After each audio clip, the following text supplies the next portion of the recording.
How did people build the Great Pyramid 4,500 years ago, without cranes, trucks, or even electricity? The answer might surprise you. The Great Pyramid isn't just huge, it's made of around 2.3 million stone blocks, and some of them weigh over 70 tons. So where did these massive stones come from? Most were cut from nearby quarries, while the finest white limestone was transported from much farther away. But moving these giant stones was the hardest part. Instead of wheels, the Egyptians dragged them on wooden sledges across wet sand to reduce friction. So how did they lift these enormous blocks? Most historians believe they used massive ramps, ropes, wooden levers, and incredible teamwork.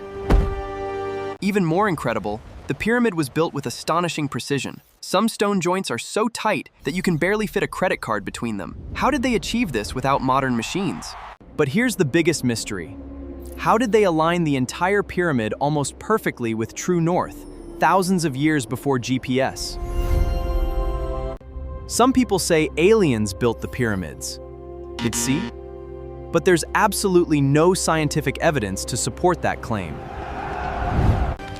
The pyramid wasn't built by slaves. Archaeologists found evidence that skilled workers built it over nearly 20 years.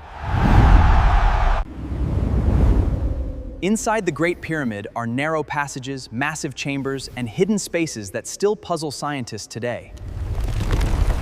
Even today, advanced scans continue revealing hidden spaces inside the pyramid, proving we still haven't uncovered every secret.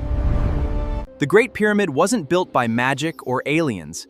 It was built by human intelligence, teamwork, and incredible engineering. What mystery should we explore next?